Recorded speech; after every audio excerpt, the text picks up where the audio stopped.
Hey everyone, welcome to Trending with T. This is the podcast where we dive into the hottest trends and world events shaping our lives today. If you love staying informed and exploring the stories behind the headlines, then you're in the right place. Don't forget to like, share, and subscribe to this channel. Welcome to today's deep dive. We're going to be taking a closer look at Donald Trump's journey to the White House and what a potential second term for him might look like. We're not just going to, rehash the headlines that you already know. We're going to be going a little deeper and using these sources, articles, analyses. We even have a podcast here to uncover some really fascinating insights about his impact on American politics. Yeah, it's amazing how much material is out there, and it's interesting how these sources analyze not just the events themselves, but how Trump used them to really shape public perception. Right. Like everyone talks about Trump being this master of media. How did he actually do it? What were the specific tactics that set him apart from other politicians? Well, one thing that really stands out in these sources is his unconventional approach to campaigning back in 2016. He didn't come from a political background or anything, but he knew how to connect with a specific audience who felt overlooked. Our sources point out that instead of relying on traditional media outlets, Trump utilized platforms like Twitter and these massive rallies to kind of bypass the usual gatekeepers and take his message straight to the people. Yeah, it's like he was playing a different game altogether. And his slogan, "Make America Great Again," Right. It was more than just a slogan, wasn't it? No, it wasn't. It was brilliant in its simplicity. It tapped into this feeling of nostalgia, this desire for change that really resonated with a large segment of the population who felt left behind by globalization and economic shifts. One source actually quotes a voter from a rural town saying, when Trump said, "Make America Great Again," it felt like he was talking directly to me, like he understood our struggles. Wow. That's powerful stuff. He really knew how to create that personal connection. But it was also constantly stirring up controversy, right? It seemed like he was always in the news, whether it was for a fiery speech or a Twitter feud. Absolutely. One analysis we have here actually describes his approach as this constant barrage of attention-grabbing tactics. It didn't matter if the coverage was positive or negative. He thrived on keeping himself at the center of the conversation. And this, in turn, kept the media constantly engaged, even if they were critical of him. So it was almost like he was using controversy as a strategy. It certainly seemed that way. And it's fascinating to see how the strategy played out during his inauguration, which, according to our sources, set the tone for his entire presidency. Speaking of the inauguration, his speech was really something else. I remember that phrase, American carnage. It was such a bleak picture of the state of the nation. Yeah, that phrase really encapsulates his message, doesn't it? He was painting this picture of a country in decline, riddled with problems that only he could fix. It was a direct appeal to those who felt ignored and disillusioned by the political establishment. And he followed it up with this promise to put America first in all of his decisions. And of course, there was all the controversy about the crowd size. Photos and reports seemed to contradict his claims of it being the largest inauguration crowd ever, which fueled these accusations of media bias and fake news. Yeah, and that controversy, while seemingly trivial, actually foreshadowed a recurring theme of his presidency. This distrust of traditional media outlets. Trump repeatedly labeled any negative coverage as fake news, further solidifying that distrust among his supporters. Yeah, it feels like that distrust has only grown in recent years. But let's move on from the inauguration and dive into some of the key moments of his presidency. Domestically, he enacted some pretty major policy changes, right? The 2017 tax reform comes to mind. Yeah, the tax cuts were definitely a cornerstone of his domestic agenda. One source we have here delves into how they disproportionately benefited corporations and wealthy individuals, which fueled arguments that his policies favored the elite and further reinforced that populist narrative that he had cultivated during his campaign. And we can't forget his immigration policies, the travel ban, the family separation at the border. Those were incredibly controversial. Yeah, very much so. These policies were a direct manifestation of his America First rhetoric. One source, a human rights report, details the devastating impact of the family separation policy and highlights the trauma inflicted on children and families. Yeah, those images were truly heartbreaking. And then there's his impact on the judiciary with 3 Supreme Court appointments, Neil Gorsuch, Brett Kavanaugh, and Amy Coney Barrett. That's a legacy that will be felt for decades. Absolutely. These appointments shifted the balance of the court to a conservative majority, with potential long-term consequences for issues like abortion rights, gun control, and healthcare. One legal analysis we have predicts that these appointments could reshape American jurisprudence for a generation or more. It's amazing to think about the ripple effects of those appointments. Yeah, it really highlights the long-lasting impact a president can have, even after leaving office. Okay, so we've covered Trump's rise to power, the tone of his inauguration, and touched on some key domestic policies. Let's shift gears now and look at his actions on the international stage. What were some of the defining moments there? Well, one event that really shook up the global landscape was his decision to withdraw the United States from the Paris Climate Agreement. This move was praised by some for prioritizing American interests, but criticized by others for undermining global efforts to combat climate change. And his approach to foreign policy overall was often described as unpredictable, right? Yes, his approach was a sharp departure from traditional diplomacy. He often eschewed multilateral agreements in favor of bilateral deals. And his personal relationships with world leaders, from Kim Jong-un to Vladimir Putin, were often unconventional and controversial. One source we have here, a foreign policy journal, argues that his unpredictability made it difficult for other countries to anticipate his actions, creating this sense of instability on the world stage. It's interesting how his approach to foreign policy mirrored his style in domestic politics, always keeping people guessing. Exactly. And that brings us to some of the most dramatic moments of his presidency. The 2 impeachment trials and the January 6th Capitol riot.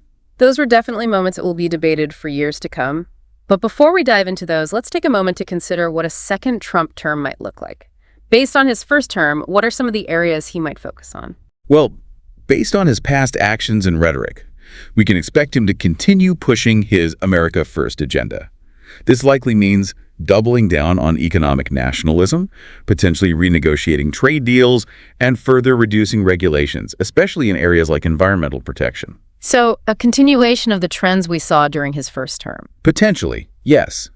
But we also have to consider that he's had 4 years outside the White House, observing the political landscape, perhaps strategizing, refining his approach. So you're saying we can't just assume it'll be a repeat of his first term? Exactly. There are several factors to consider. The political climate has shifted, even within his own party, and he'd be stepping back into a world that has changed significantly since 2020. That's a really interesting point. It seems like we can't just look at the past to predict the future. But before we get too deep into that, let's take a closer look at those defining moments of his presidency, the ones that truly tested the boundaries of American politics. Yeah, let's unpack those. They offer valuable insight into the forces at play during his presidency and how they might shape a potential second term. Yeah, those defining moments, the impeachment trials and the January 6th Capitol riot, those were truly unprecedented in modern American history. They really exposed the deep divisions within our society and how those divisions were exacerbated during Trump's presidency. Let's start with the impeachments. It's remarkable that he was impeached twice. The first impeachment stemming from his interactions with Ukraine, it was like something out of a political thriller. It really was. The accusations centered around Trump pressuring Ukraine to investigate his political rival, Joe Biden, while withholding military aid. One source of political analysis from that time describes it as a blatant abuse of power for personal gain, an attempt to use the weight of the presidency to influence an election. And the whole country was glued to the televised hearings, trying to make sense of it all. The testimonies, the evidence, the partisan battle, it was intense. The hearings brought to light the inner workings of the administration and really exposed the deep partisan divide in Washington. Democrats largely supported the impeachment, while Republicans defended Trump's actions. The Senate, along largely partisan lines, ultimately acquitted him on both charges. It felt like the country was holding its breath during that time, waiting to see what would happen. And then just when we thought things couldn't get any more dramatic, the second impeachment came after the attack on the Capitol. Yeah, the second impeachment, focusing on Trump's role in inciting the insurrection on January 6th, was even more emotionally charged. The House of Representatives accused him of incitement of insurrection, alleging that his words and actions directly led to the violence at the Capitol. Which brings us to that day, January 6th. The images of a mob storming the Capitol building, disrupting the peaceful transfer of power, are seared into our collective memory. It felt like something we'd only see in a movie, not in the heart of American democracy. Yeah, it was a shocking and terrifying day. One of our sources, a first-hand account from a journalist who was trapped inside the Capitol during the riot, describes this palpable sense of fear and chaos. The rioters, fueled by Trump's claims of a stolen election, breached security and vandalized the building, clashing with law enforcement. It was a direct assault on the very foundation of our government. And it raised serious questions about the fragility of our democratic institutions in the face of such extremism. Absolutely. Our sources emphasize how this event exposed the vulnerability of our democratic processes and the power of misinformation to incite violence. Trump's repeated claims of a rigged election, amplified by social media and certain media outlets, created this climate of distrust and anger that ultimately culminated in the attack. It's a stark reminder that words have consequences, especially when spoken by someone in a position of power. Indeed. And it underscores the responsibility we all have to critically evaluate information, challenge misinformation, and engage in civil discourse. It's also a reminder that our democracy is not something we can take for granted. It requires vigilance and active participation from all of us to protect and preserve it. Well said. These events, the impeachments and the Capitol riot, they weren't isolated incidents. They were the culmination of years of escalating political polarization, the erosion of trust in institutions, and the rise of misinformation. It feels like we're still grappling with the fallout from those events, trying to understand their full impact and how to move forward. We are, and that's why it's so important to study these moments in history, to learn from them, and to use that knowledge to build a more resilient democracy. You've mentioned several times how these events were fueled in part by the spread of misinformation. It seems like that's become an even bigger issue since Trump left office. Unfortunately, that's true. The rise of social media and the decline of traditional media have created an environment where misinformation can spread rapidly and unchecked. And this has made it even more challenging to have productive political discourse and find common ground. It's almost like we're speaking different languages, living in different realities. That's a great way to put it. And it highlights this urgent need for media literacy, critical thinking skills, and a renewed commitment to seeking out reliable sources of information. It's not just about consuming information, it's about being discerning consumers, right? Exactly. We need to be aware of our own biases, to question what we see and hear, and to be willing to engage in thoughtful debate, even with those who hold different views. It's a challenging task, but a crucial one if we want to bridge the divides in our society. Absolutely. And it's a task that requires a collective effort from individuals to institutions to media outlets to political leaders. We all have a role to play in combating misinformation and rebuilding trust in our democratic systems. Okay, so we've explored those defining moments of Trump's presidency, the impeachments, and the Capitol riot. It's clear that they've left an indelible mark on American politics, raising serious questions about the future of our democracy. They have indeed.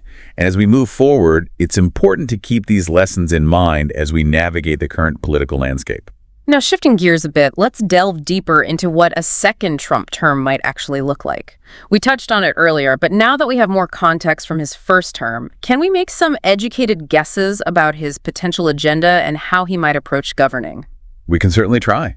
While it's impossible to predict the future with certainty, we can analyze his past actions, rhetoric, and the current political climate to gain some insights into what we might expect. So let's put on our prognosticator hats for a moment and explore this hypothetical scenario.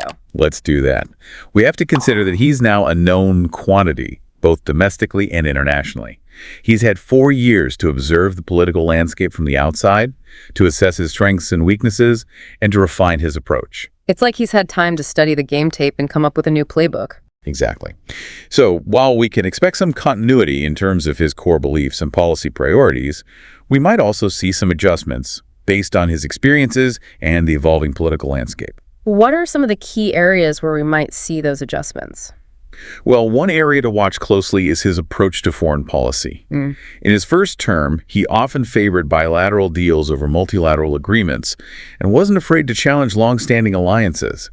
It'll be interesting to see if he continues this approach or if he adopts a more nuanced strategy, perhaps leveraging his existing relationships with world leaders to advance his agenda. It seems like his relationship with the media would also be a key factor to watch. It was already incredibly contentious during his first term. Absolutely. Trump has a knack for using the media to his advantage, but has also been a constant source of conflict and distraction. It's hard to imagine that dynamic changing significantly in a second term. It's fascinating to think about how his understanding of the media landscape and his ability to manipulate it might evolve in a second term. It is. And it underscores the importance of media literacy for all of us. We need to be able to decipher the spin, to separate fact from fiction, and to form our own informed opinions. That's great advice for navigating the information overload we face every day. Absolutely. Now, another area where we might see some evolution in a potential second term is his approach to domestic policy. In his first term, he focused heavily on tax cuts, deregulation, and conservative social policies. So if he were to win a second term, could we expect more of the same? That's certainly a possibility. But we also have to consider the changing political dynamics. The Republican Party itself has undergone some internal shifts, and the country as a whole is grappling with new challenges, like the rising costs of living and climate change. So he might need to adapt his message and his policies to appeal to a broader base of voters. It's possible. He might need to find ways to address those concerns while still appealing to his core supporters. It'll be a delicate balancing act. It seems like there are a lot of unknowns, a lot of what-ifs to consider when we talk about a potential second term. There are.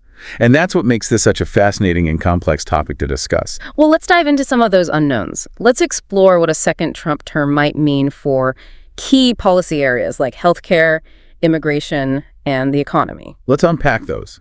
We can analyze his past actions and statements, as well as current trends and challenges, to gain some insights into what we might expect. We've been dissecting this possibility of a second Trump term and, what that might mean for America. We've discussed, potential shifts in his approach. But one thing that looms large is the economy. How would a second Trump presidency potentially impact the economic landscape? Yeah, it's safe to say that the economy would be a central focus. In his first term, he championed tax cuts and deregulation as these keys to economic growth. Some sources argue that these policies led to this surge in corporate profits and a booming stock market, while others point to this widening wealth gap and a growing national debt. So there's a debate about the long-term effects of those policies. Exactly, and that debate would likely intensify in a second term. He'd likely continue to push for similar policies, potentially seeking even deeper tax cuts and deregulation, particularly in industries like energy and finance. And how might that impact everyday people? Well, one source, an economic analysis from a nonpartisan think tank, suggests that while further tax cuts could provide some short-term stimulus, they could also exacerbate existing economic inequalities and further burden the national debt. It's a complex issue with no easy answers. It sounds like there's a potential trade-off between short-term gains and long-term sustainability. Yeah, that's a key tension to watch. And of course, the global economic landscape plays a significant role. His first term saw these trade wars and tariffs, and it's uncertain how he might approach those issues in a second term, given the current state of global affairs. Yeah, he was definitely not afraid to shake things up on the international trade front. That's an understatement.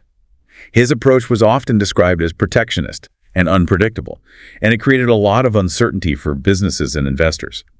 How he navigates those relationships in a potential second term could have a significant impact on the global economy as a whole. Yeah, it's clear that the economic implications of a second Trump term are vast and complex.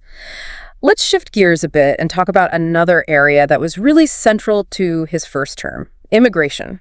He took a very hardline stance on immigration. Would that continue in a second term? Immigration was a defining issue of his first term, and it would likely remain a top priority. He made significant changes to immigration policy, including the border wall, the travel ban, and increased deportations.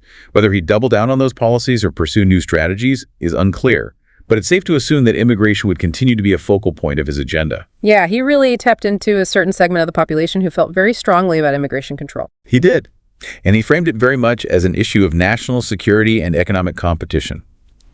One source, a report from an immigration advocacy, argues that his policies were often driven by fear and prejudice rather than evidence-based solutions.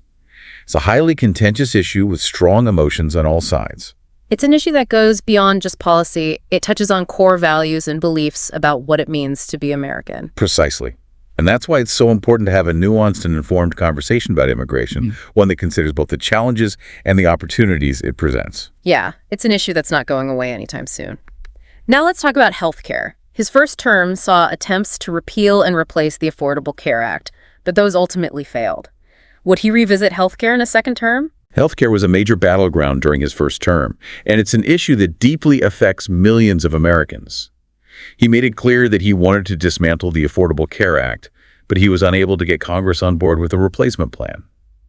It's uncertain whether he'd try again in a second term, but given his past statements, it's likely that healthcare would remain a point of contention. Healthcare is such a complicated issue with so many stakeholders and competing interests. It is.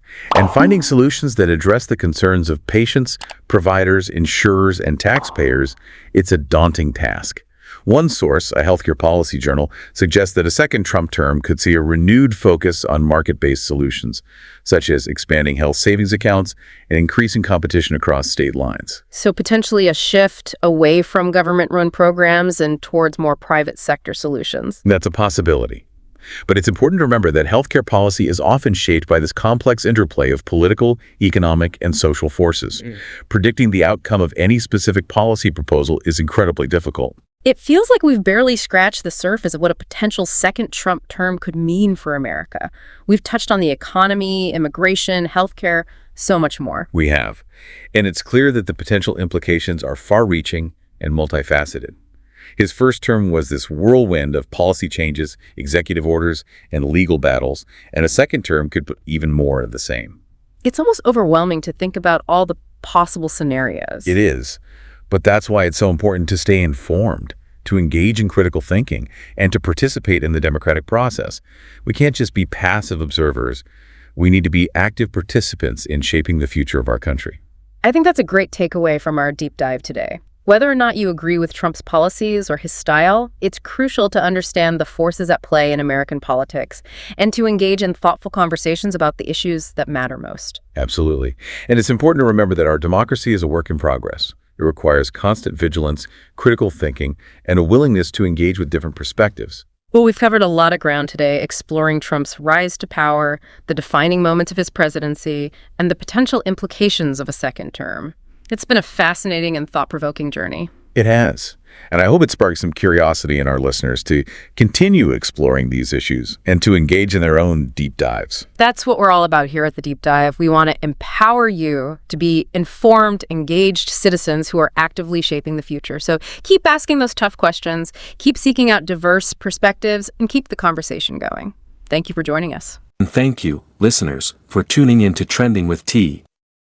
If you enjoyed this episode, be sure to hit that like button, share this podcast with your friends, and subscribe so you never miss an episode. And don't forget to drop a comment to share your thoughts or suggest topics you want us to cover in the future.